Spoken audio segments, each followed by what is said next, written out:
আমার সঙ্গে থাকবা, আমার বাক্য নিয়ে চলবা ঠিক মতো, তাহলে দেখবা ফুলের মতো ফুটে উঠবা, আর নয় কুচকে যাবা। তাহলে মূল প্রশ্ন কোথায়? যিনি হলেন দয়াল হরি, তিনি রাম ধনুধারী, তিনি কৃষ্ণ গিরিধারী, শাস্ত্রে কি প্রমাণ? তাহলে রাবণবধ করবার পরে তার কেন অকাল বোধনের প্রয়োজন পড়ে? এটা তুমি লিখে তোমার রামায়ণের ভিতরে রামকে ছোট করিয়ে কেন?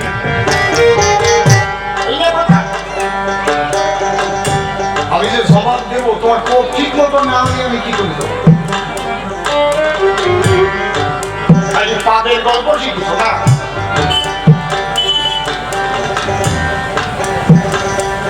আসল কথাটার আগে মন দিতে এই দুর্গা পূজার আধ্যাত্মিক তত্ত্ব, জাগতিক তত্ত্ব, মূল মাহাত্ম এখানে আলোচনা করার চেষ্টা করব, কতটুকু পারবো।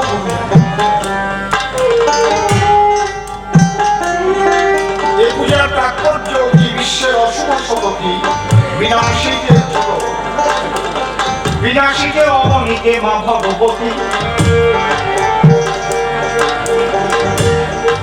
আমি জাগতিক দিক থেকে আগে ধরে নিচ্ছি দুর্গা পূজা, তার সঙ্গে কার্তিক, গণেশ, লক্ষ্মী, সরস্বতী, ব্যাসা, রাজহাঁস, সিংহ, ময়ূর, সমাজ, ইঁদুর, এগুলো মন্দিরে আমরা দেখতে পাচ্ছি।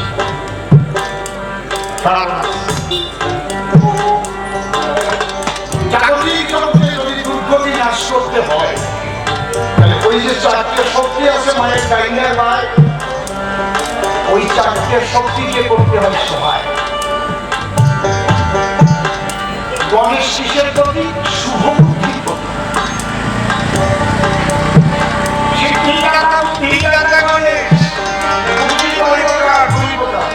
শুভ বুদ্ধি আর অশুভ। যারা শয়তানি বজ্জাতি চিটিবাজি করে তাদের বুদ্ধি জানি না, তারা বুদ্ধিমান, তাহলে চিটিবাজি করতে পারবে কেন? সাধারণ কোম্পানি করে সুদীপ ঘোষের এত মানুষের টাকা বাড়ে, ওই বড় কত বড় শয়তান, কত বড় বুদ্ধিমান, ওর হচ্ছে কুবুদ্ধি। ওই বুদ্ধিটা ফিরে আমি বিশাল একটা কিছু বুঝতে পারছেন ব্যাপারটা? বুদ্ধিমান মানুষ ছাড়া কিন্তু কখনো কোনো বড় কাজ করতে পারে না। সে শয়তানি, বড় শয়তানি করুক আর বড় সাধুই হোক, বড় মোড়ল দিই করুক, যাই হোক, বুদ্ধিমান হতে। এই জন্য শ্রী ঠাকুর ভগবানের মধ্যে বড় চোর, বড় সাধু এরাই হবে রইবে শুধু জোরে লালা বদলের বন্ধু কোনো কাজে যাবে না। যারা ডাকাতি করে বড় বড় ডাকাতের সর্দার, কখনই তাকে বুদ্ধি নাই, বুদ্ধি আছে বিরাট সব করে, কোন কোন কায়দায় কি কি করবে লোকও তার বেরোনোর জায়গা নাকি হবে। এই লাইনটা যদি আমাকে আক্রমণ করে, কোন লাইনে বেরোবো সব পরিষ্কার করে দেওয়া যায়। অত চেষ্টা না বলদ থাকে না,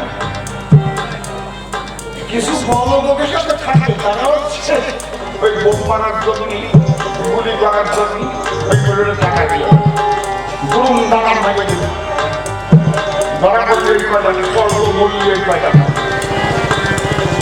গণেশ হচ্ছে বুদ্ধির প্রতি, আর ইঁদুর হচ্ছে কুবুদ্ধির প্রতি। ইঁদুর আপনি বস্তা করে ধান রাখবেন, দেখেন কাটিয়ে বস্তা কাটিয়ে শেষ করে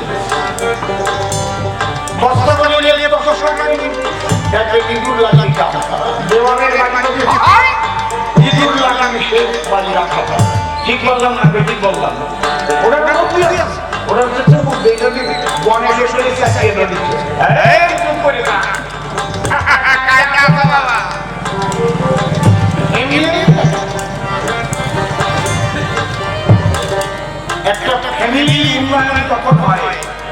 দেশের উন্নয়ন কখন হয়? চারটে শক্তি দরকার। অর্থাৎ একটা ইন্টেলিজেন্ট গ্রুপ থাকে, তারা বুদ্ধিদাতা। দেখেন প্রধানমন্ত্রী, স্বরাষ্ট্রমন্ত্রী, বিভিন্ন বড় বড় মন্ত্রী, বড় বড় আমলারা লিখে দেন না, ওই লিখে দেখে দেখে বক্তব্য রাখে। একটা ভুল হলে সর্বনাশ হয়ে যাবে, একটা কথা স্লিপ হয়ে গেছে, ওই বড় বড় গুলো লিখে দেখা। এই জন্য বুদ্ধিমান মানুষরা বেশি কথা কয় না, তবে চুপ করা তাবলা ধরা।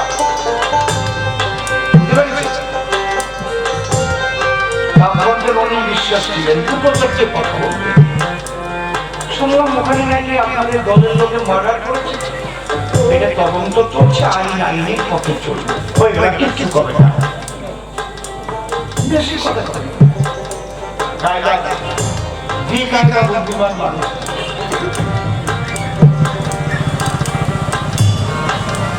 প্রতি বছর ঘন ঘন কথা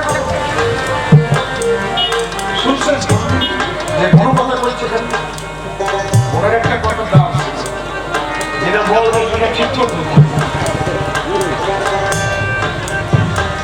যারা বুদ্ধিমান মানুষ, শুভবুদ্ধিসম্পন্ন মানুষ, চিন্তার অবস্থায় তারা থাকে সর্বদাই।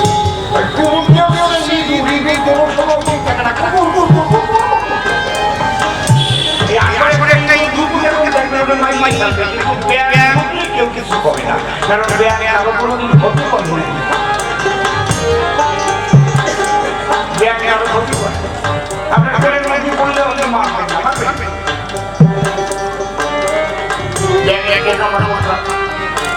তাহলে কি দরকার? শুভবুদ্ধি সম্পন্ন মানুষ দরকার, একটা ফ্যামিলিতে একজন থাকতে হবে। ওই টাকা বুদ্ধি দরকার, আর অন্যায়ের বিরুদ্ধে লড়াই করবার জন্য শক্তি থাকতে হবে। টাকা করছে সেই শক্তির প্রতি তোমার মার মন্দির চলে গিয়ে ঘরে বসে থাকতে ভয় না, তোমার উপর অন্যায় হবে, তুমি বসে থাকবে না। সেই শক্তি কালকে যদি চীন ভারতকে আক্রমণ করে, ভারত বসে বসে তামাক খাবে, ওই আকাশে দেখাবে, দুই আকাশে দেখাবে। তাহলে শক্তি তাত্ত্বিক শক্তির প্রতি, তাহলে হবে না। দেশ দখল করে নিয়ে যাবে, তোমার দখল হয়ে যাবে। আর কি লাগবে? বিদ্যা, সরস্বতী বিদ্যা, আর কি লাগবে? লক্ষ্মী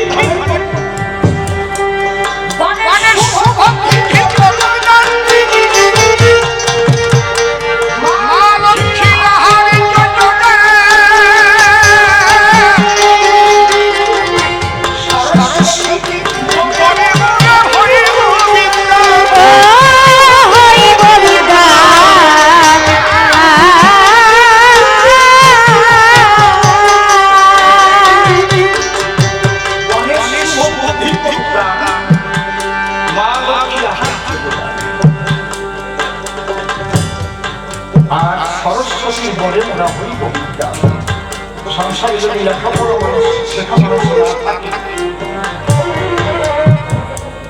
বিজ্ঞান ব্যক্তি না থাকে, বুদ্ধিমান ব্যক্তি না থাকে, শক্তিশালী ব্যক্তি না থাকে, দেশের ব্যাপারে যোদ্ধা না থাকে, তাহলে সেই দেশের উন্নয়ন হয় না, সংসারের উন্নয়ন হয় না, রাজ্যের উন্নয়ন হয় না। চারটে শক্তি যখন একত্রিত অবস্থায় কাজ করবে, তখন মানুষের দুর্নীতি বিনাশ হবে। এই জন্য বাবা গোচাপ তিনি শিক্ষা লাভ করেছিলেন। মরি ঘুরি বা নাচি আমি তাকে বলি নাই, গ্রামে গ্রামে পাঠশালা করে যেতে চাই। শিক্ষা সংস্কৃতি সংগ্রাম চেতনা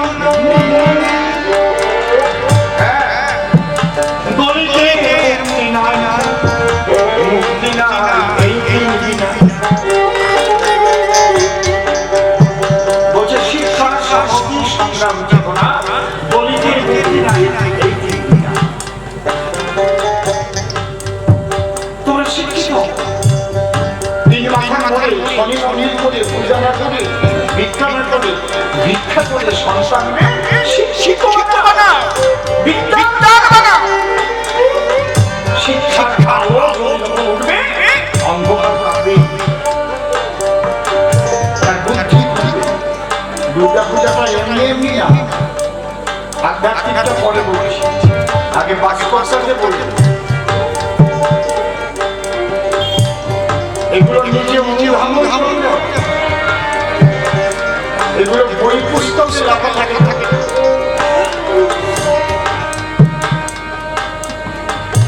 এগুলো অলিখিত একটা দেশ আছে, সে হচ্ছে তরঙ্গ।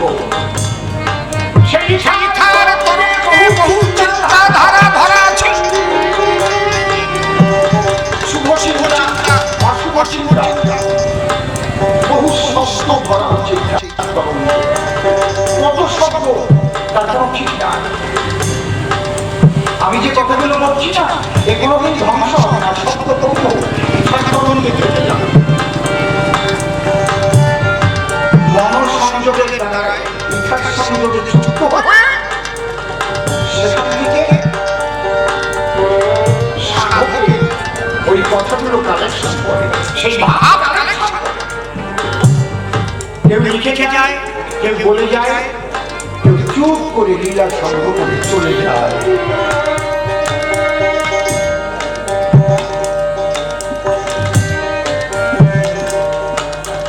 আমি শুনেছি এই রাঙামাটি থেকে কবি গান গাইতে এসেছিলেন শ্রদ্ধেয় জ্যাঠামণি সুরেন্দ্রনাথ সরকার।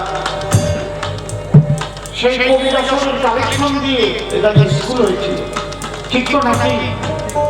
ঠিক বলছি? পুরো মা আমার হাত লেগে দিয়েছিল, ঠিক তো? এই সেই রাঙামাটি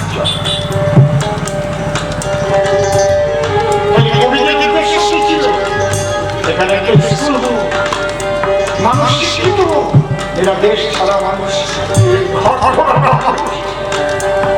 এদের সন্তানরা উচ্চ শিক্ষিত হোক, একটা স্কুল দরকার। এখানে আছে একটা মন্দিরের থেকে একটা স্কুল আছে, কত বছর আগে বসেছে। আমার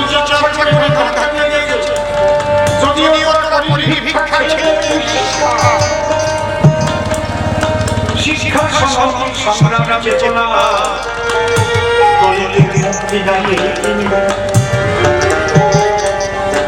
মরি কিংবা বাঁচি আমরা ক্ষতি না গাই, গ্রামে গ্রামে পাঠশালা করে যেতে চাই।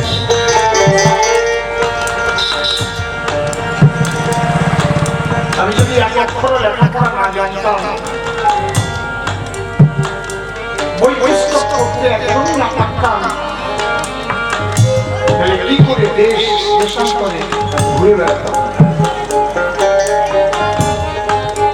লেখাপড়ার যে কি করে মা সরস্বতী বিদ্যাপতি, তার নাম কি? রাজহাঁস। যিনি সুশিক্ষিত হবে তার বাহন হবে রাজহাঁস। রাজহাঁসের ধর্ম কি? দুধ জল মিশিয়ে দিয়ে দুধের অংশ নেয় শেষে, জলের অংশ দিয়ে থেকে রাজহাঁস ক্ষীরের অংশ করে সেগুলো। যারা প্রকৃত বিজ্ঞান হবে তারা ভালো মন্দ মিশ্রিত থাকলে ভালোটুকু কুড়িয়ে নেবে। আকাশ আমায় শিক্ষা দিল উদার হতে পারিনি, কর্মী হতে কিভাবে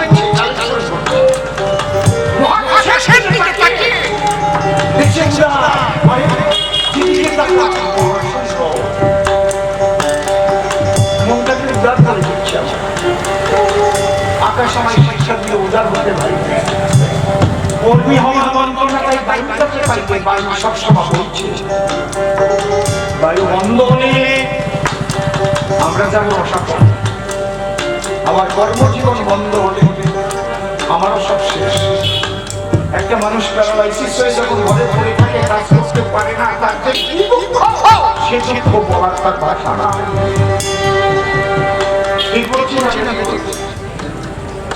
কর্মহীন অবস্থায় আছে, তাকে ভালোবাসছে, ভালো খাচ্ছে, কিন্তু সে যে কিছু করতে পারছে না।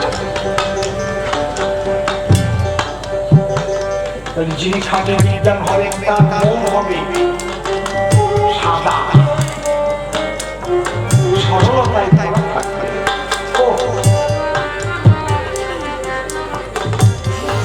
ক্যালকাটা নেতাজি নিষ্ঠুর ফল খুব সম্ভব ঈশ্বরচন্দ্র বিদ্যাসাগর আসতেন, বক্তব্য রাখতেন। খুব বড় বড় মানুষ সেখানে আসবেন, তার বক্তব্য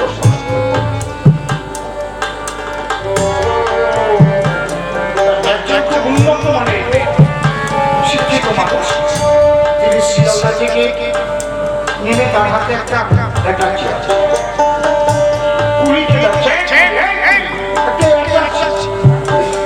উনি কিন্তু ঈশ্বরচন্দ্র বিদ্যাসাগরকে চিনেন না।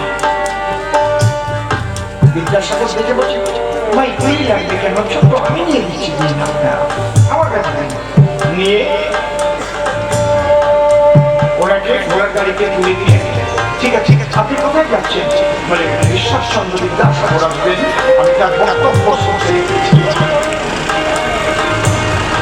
ওনার ব্যাগটা কিন্তু সেই সেজে একা ছিল, ঈশ্বরচন্দ্র বিদ্যাসাগর নিজে বইয়ে ঘোড়ার গাড়ি পর্যন্ত নিয়ে দিয়েছে। আর এদিক দিয়ে প্রাইভেট গাড়ি ঈশ্বরচন্দ্র আগে আগে চলে গেছে, উনি তো ঘোড়ার গাড়িতে টুক টুক টুক টুক টুক টুক করতে করতে যাচ্ছে। ঈশ্বরচন্দ্র বিদ্যাসাগর চেয়ারে বসেছে, আর উনি যখন ঢুকিছে দেখে যে লোকটা আমার একাশি বইয়ে গেছে সেই লোকটা ঈশ্বরচন্দ্র বিদ্যাসাগর। বিদ্যাসাগর হয়েছে না,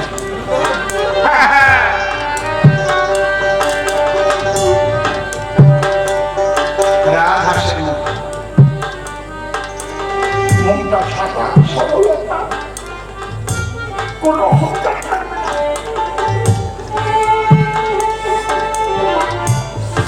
আর আমরা এতটুকু জানিয়ে কি যেন একটা হয়ে যায়, ঠিক কি না?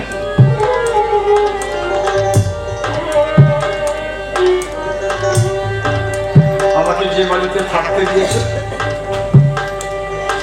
বাড়িতে একখানা চৌকি আছে, আর নিচে দিয়ে আমাদের সুন্দর বিছানা করে দিয়েছে। আমার সিকিউরিটি আমাকে সাই বলেই তো ডাকেন। আমি বললাম আপনারা চৌকির উপর থাকেন, আমি নিচে থাকি। ওনারা তো শুনবে না, নেই নেই ऐसा नहीं होता है, सर आप ऊपर में आ जाइए। এমন একটা আটটা জড়াই করেছে, কোনো চিন্তা নাই। আমি তো তাদের কাছে নালিশ করতে যাবো না, আপনাকে যদি আমি সুন্দরভাবে না রাখি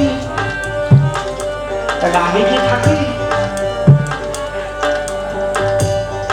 নিয়ে দেখেন ওনাদের আমি চৌকির উপর দিয়ে ওনার পায়ের কাছে বিছানা করে নিচে আসে। এই দেখে বাড়ির মালিক, উনি তো সহ্য করতে পারতেছে না, উনি সন্ধ্যার আগে আগে গেছে, গরম আমারে নিয়ে গেছে। মামা যে কয় অসীম মালিকের ভালো লাগতেছে না, ওই পরে আর একটা খাট আছে, তুমি ওই জায়গায় রাখতে সব। ঠিক আছে, আমারও জন্য কোনো অসুবিধা নেই, আমি মাটির মানুষ, চট পাতে দিলি আমার কোনো ব্যাপার।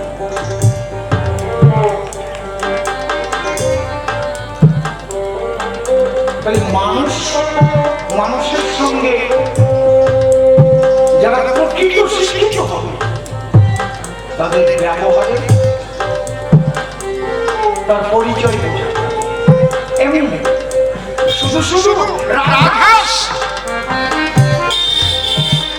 মাকে পাঠিয়ে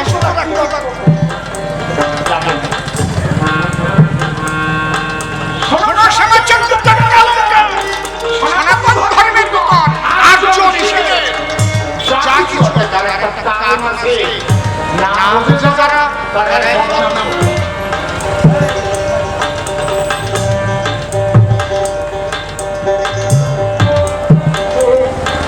গণেশ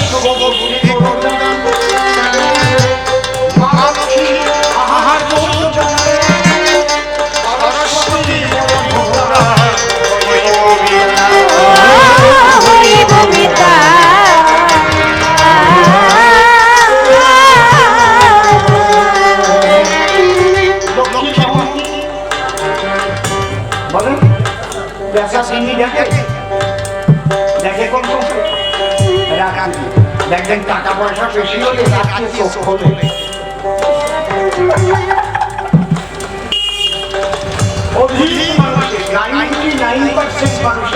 পয়সা করে যখন বেশি হয়, গ্রামের কথা বলতেছিল, কলকাতায় রাত্রি জমবে খোলা বলে চোখ, দিনের বেলায় তাদের একরকম চেহারা, আর রাত্রির বেলায় একরকম চেহারা, তাদের গমনাগমন কোথায় আমি আর করবো না।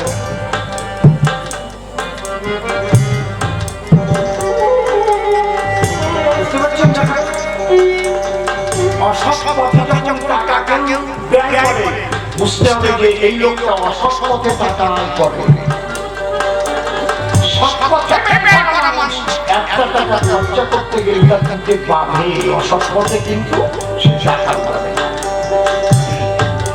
অসৎ পথে যখন টাকা আসবে না, হাতে সোনার ব্রেসলেট, গলায় পাপি লাহের মতো সে সোনার শিকল করা, বলে চশমা, বুঝতে হবে যে টাকা পয়সা খেলাধুলা করে। সৎপথে আয় করে না,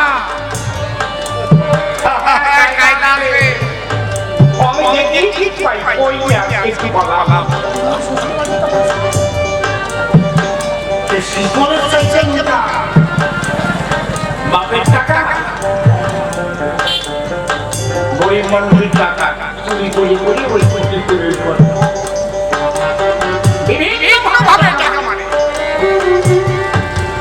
বেশি সবাই বাকি লাগে, বাকি লাগে। ওরা তো সৎ পথে আয় করে, সৎ পথে।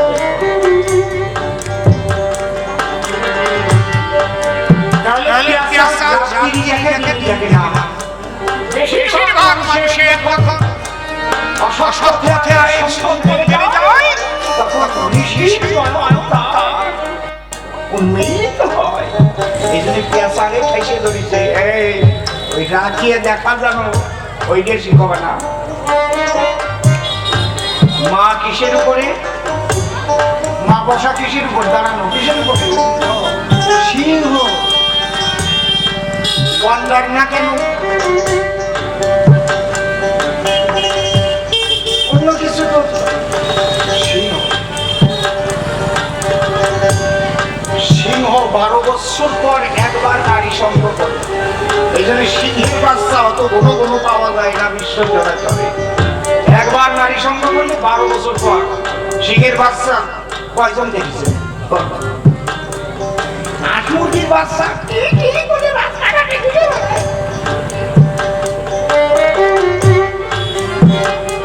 আমি একদিন শ্রী ঠাকুর ভবা পাগলা, আমি তো ওখানেই থাকতাম।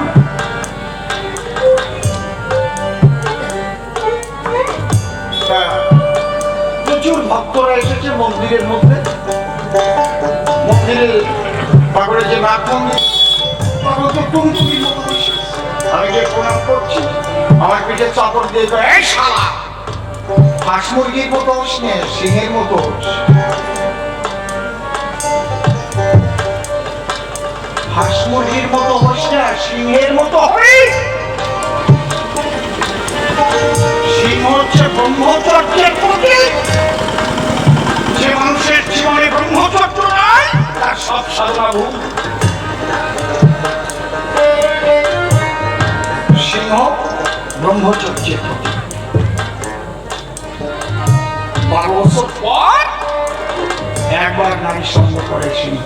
এই জন্য বাচ্চা, সিংহের বাচ্চা খুব কম, খুব কম। তাহলে আমাদের সনাতন ধর্মে কি শিক্ষা দিচ্ছে? ব্রহ্মচর্য পালন করা মানে ত্যাগাশ্রিত ভোগ। সংসারে থাকবে তুমি, এটা ঠিক আছে, কিন্তু সংসারী ব্রহ্মচারী হবে।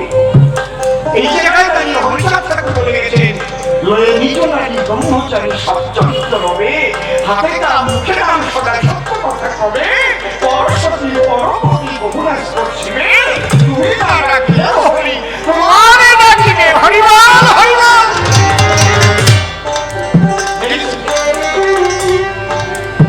আমরা বুঝি না কোন জায়গায় কি তত্ত্ব আছে, তা যদি না বুঝি তখন কবে ও মতুয়া ও বৈষ্ণব এই ভূত মুক্তি বলবে।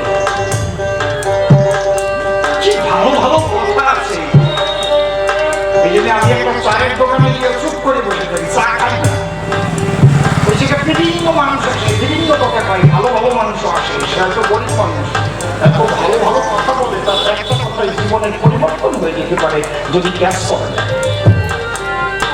জুতো সেলাই করছে, সেখানে গিয়ে বসি দেখি কি বলে তারা।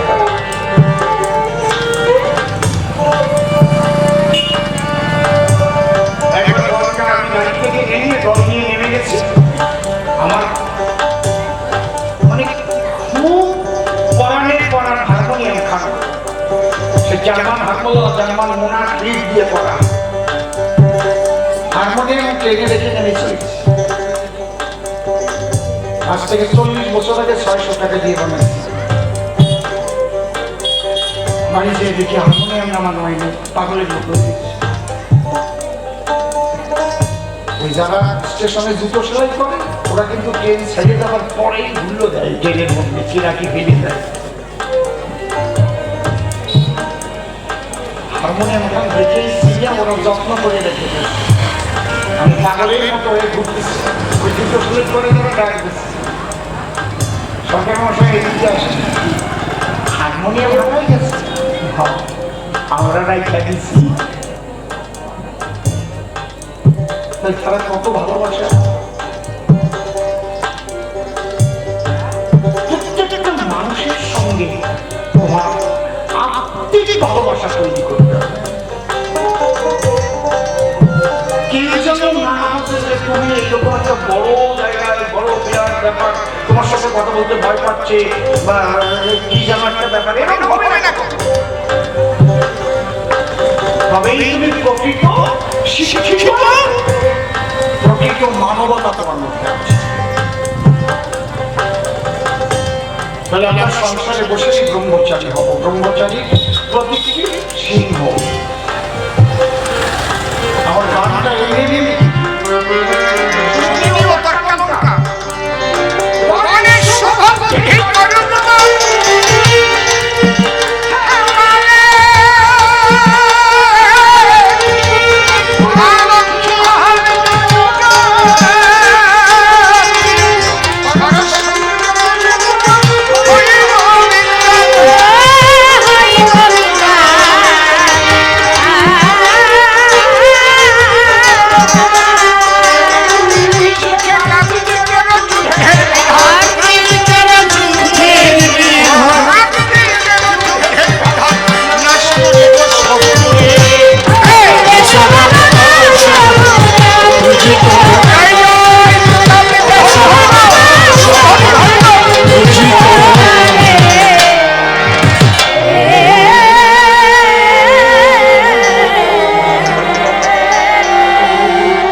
করে আরাধ্য শুদ্ধ চিত্তে প্রণতি জানাই। সাধুগুরু বৈষ্ণব হেরি আর্যত পুরুষ নারী আমার ভক্তিপূর্ণ পুনঃ পুনঃ প্রণাম গ্রহণ করিবেন সবাই।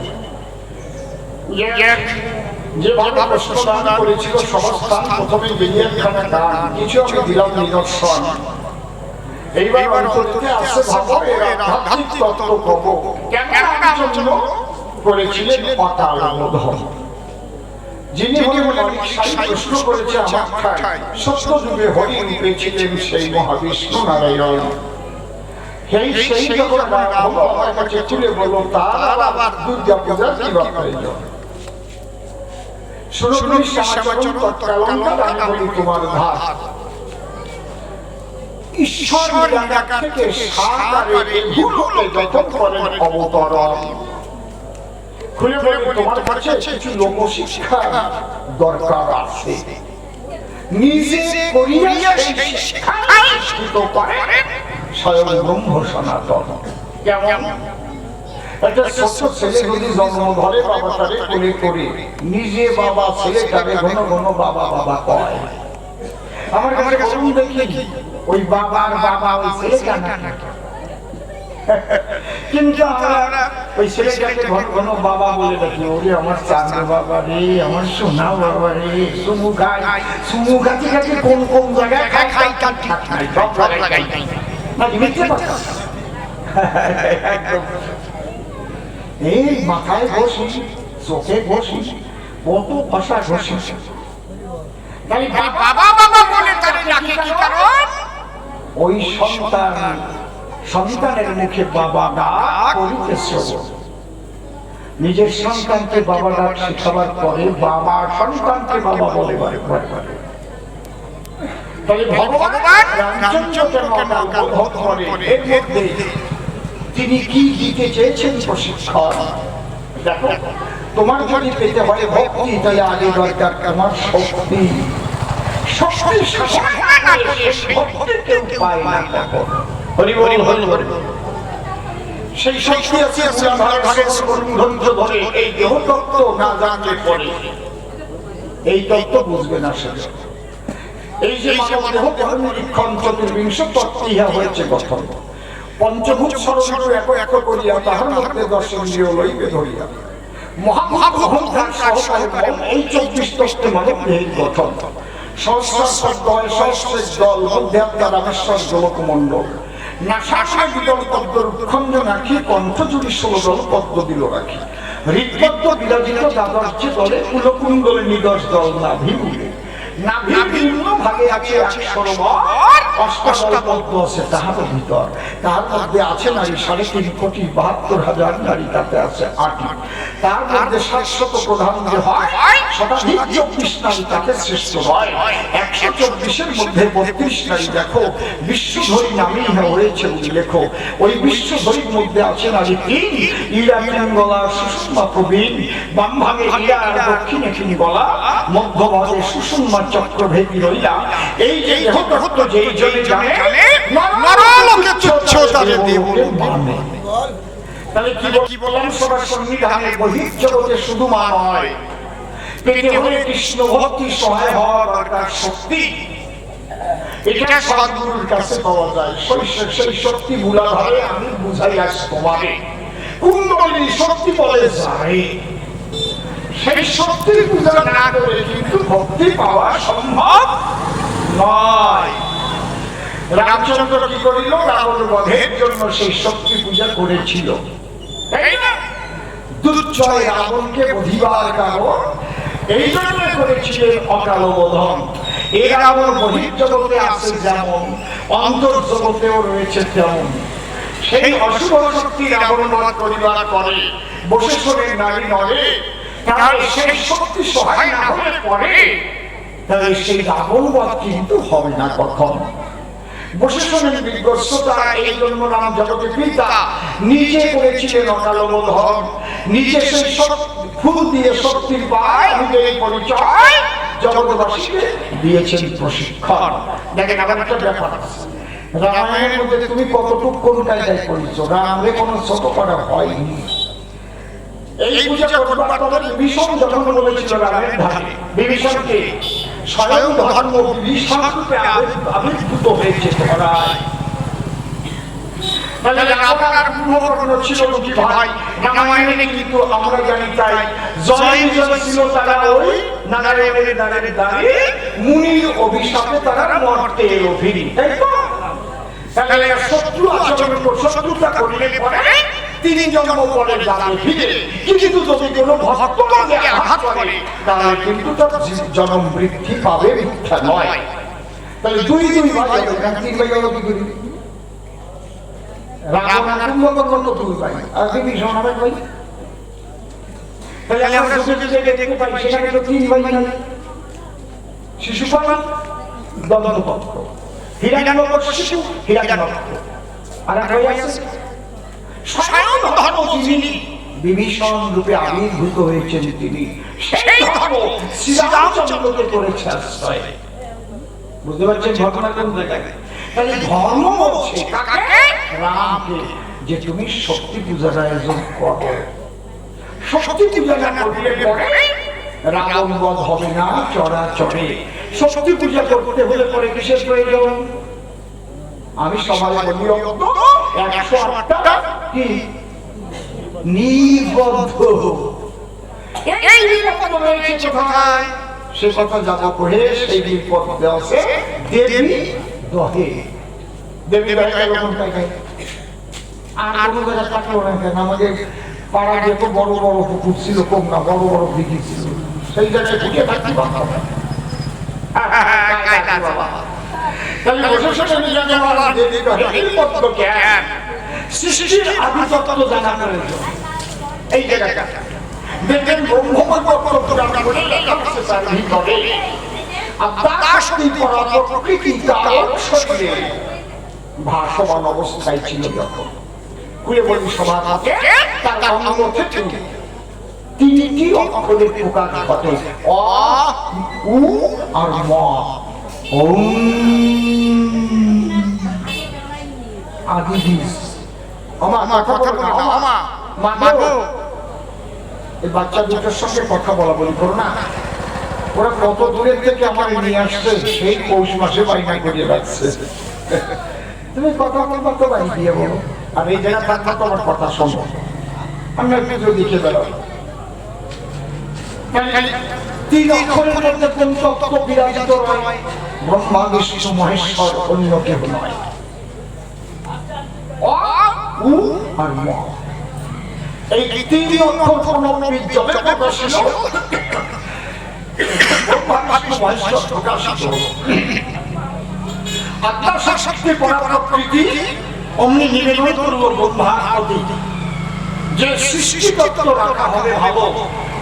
ব্রহ্মা তিন দিন মুখ ঘুরাই যখন চলে যেতে চায় যেদিকে মুখ ঘুরাই তার অপর দিকে আর একটা নতুন মুখ হয়। তাহলে আগে একখানা মুখ রয় পরবর্তীতে আরো তিনখানা মুখ রয় তাহলে কয়খানা মুখ হয়? তাহলে ব্রহ্মা চতুরানন এই জন্য ব্রহ্মা পরিচয়। ব্রহ্মা রাজ্যকে সেখান থেকে চলল দিয়ে কারণ যে মায়ের অঙ্গ থেকে সৃষ্টি হলো তাই কি করে সেই মাকে বিবাহ করি আর সৃষ্টি রক্ষা করে পরিচেষণ করি এটা আমার তো করার কাজ। বিষ্ণুকে যখন কথা বলে বিষ্ণু তখন ধীরে চলে। শিবের কাছে গেলে শিব চারবার ঘুরায় চারখানা নতুন মুখ হয়। এই জন্য আগে একখানা মুখ আর আগে পরে চারখানা মুখ কয়খানা? পাঁচখানা। এই জন্য শিবের এক নাম কি?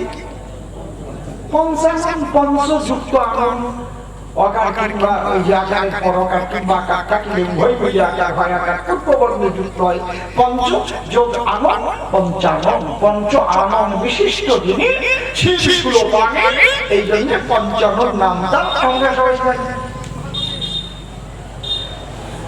এইবার আমরা সঠিক ভাবে ঠিক আছে তোমাকে আমি গ্রহণ করে সৃষ্টি রক্ষা করতে চাই এখন কিন্তু অন্তর দিয়ে দেখো ভেবে 100 বার তোমার জন্ম নিতে হবে আর মরতে হবে তাই না হলে করা যাবে না। এই কথা পরাপরাকৃতি দেখে কইছে তখন বলি তোমার বরাবরই 100 বার জন্ম নিতে পারি আর মরতে পারি তুমি দাহন করবা রেখে কোন জায়গায়? তবে আমার এই হৃদয় চিতায় বক্ষ চিতায় রেখে তোমায় দাহন করতে হবে।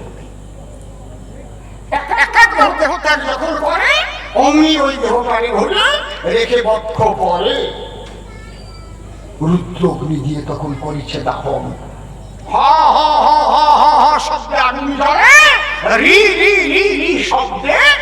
আবার মিশে যায় তার বক্ষ তলে। সেদিন থেকে প্রথম শিব ওই হরিনাম প্রাপ্ত হয়েছিল। শিব কিন্তু পাগল হয়ে যায়। তাই গণনা ঠিক রাখবার পরে মায়ের কণ্ঠের একখানা হাড় ওই মৃত মায়ের কণ্ঠের হাড় কেটে শিব রেখেছিল পরে। এই জন্য শিবের গলায় হাড়ের মালা দোলের সর্বক্ষণ ও হাড় ও অন্য হাড় নয় মায়ের কণ্ঠ হাড়। সেই হাড় দিয়ে শিব গলার মালা করে লয়। আর কি বসে শুনে মায়ের যে অস্থি ছিল ওই অস্থি যখন ছুঁড়িয়া ফেলায় দেবী দহে গিয়ে পড়ে ওই 108টা অস্থির দ্বারা 108টা নীলপদ্ম পদ্ম হয়েছিল সেই দেবী দহের ভিতরে। দেখেছেন কত কোন জায়গা থেকে কোন জায়গায় পৌঁছায়। এই জন্য শুনে নেন সেই মাহাত্ম।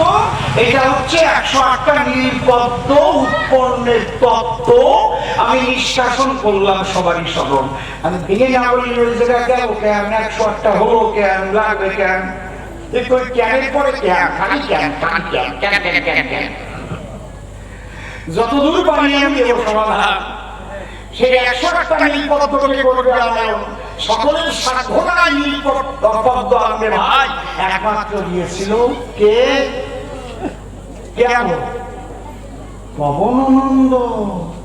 মনে করুন হনুমান, যার নাম হনুমান, আর আনতে পারে নাই প্রয়োজন। সেই পদ্ম চয়ন করিতে ভক্তি ধন থাকতে হবে তার চিতে। সকলের ধারণা সেই পদ্ম আনা সম্ভব নয়। হনুমান সেই পদ্ম এনে নিয়েছিল রামের সন্নিধানে, আর সেই পূজার পুরোহিত কোনজনের স্বয়ং রাবণ যারে কয়। হরি বল।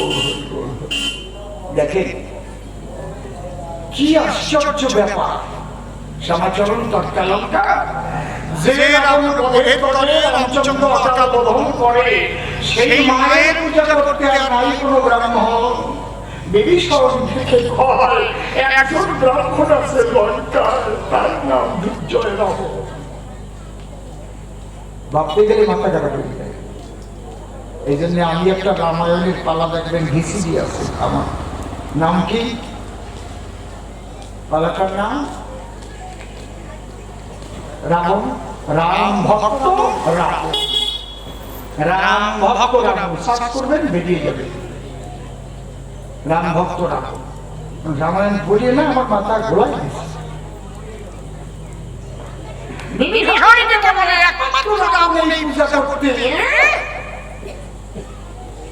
তাহলে তোমার পূজা হবে রাম রাজি বলেছ।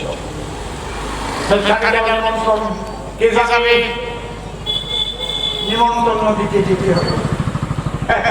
নবীন প্রভু বাড়ি মুশকিল, যাও তোমরা গিয়ে রাবণকে দাও নিমন্ত্রণ, গিয়ে বলো রামচন্দ্র অকাল বোধনের পরে তোমাকে পৌরহিতের জন্য চেয়েছে রামরানী বলেছে। নন্দিনী নিয়ে যখন খবর দিল লঙ্কায়, শোনা মাত্র জলে ভরেছে রাবণের নৃত্য। এতদিন পরে আমার উপরে জীবন প্রভু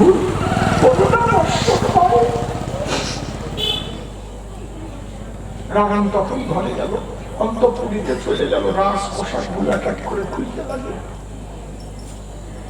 সন্ন্যাসীর পোশাক আদি করেছে পরিধান। ওই যে পুরোহিতরা যেমন দেখে পোশাক পরে পুজো করে, বাড়ি থেকে সব করে আসতে পারে, কিন্তু ওগুলো করে তো আর পূজায় বসে না। তাই নাকি মন্ত্রগুলি ডেকে বলে তখন প্রতিব্রতা সখী পথির বরাবরই একই তুমি রাজ শাসন করেছো বর্জন, বসো বসো সখী। রাজ পোশাক বর্জন করে যে কোনো পোশাক পরে তুমি কোথায় করিবে গমন?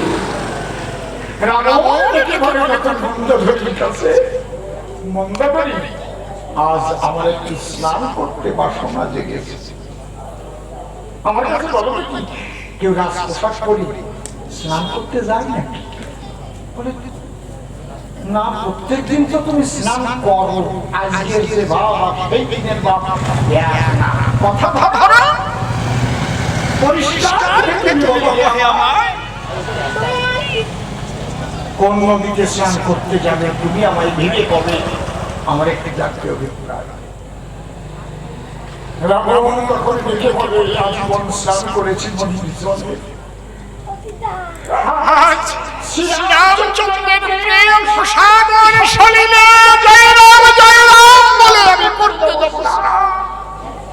যে স্নান করিলে পরে তিতাব জ্বালা থাকে না, আর সেই মহাসাগরে লেগেছে বা রাবণ যখন সন্ন্যাসী শেষে সেই অকাল বোধন করতে আসে, রামচন্দ্র পূজায় বসে পুষ্প গণনা করেছে, তখন এক একটা করে ফুল গুনতেছে। গণনা করে দেখে তাই ফুল 107টা, 8টা নাই। রাবণ বলছে পূজা হবে না।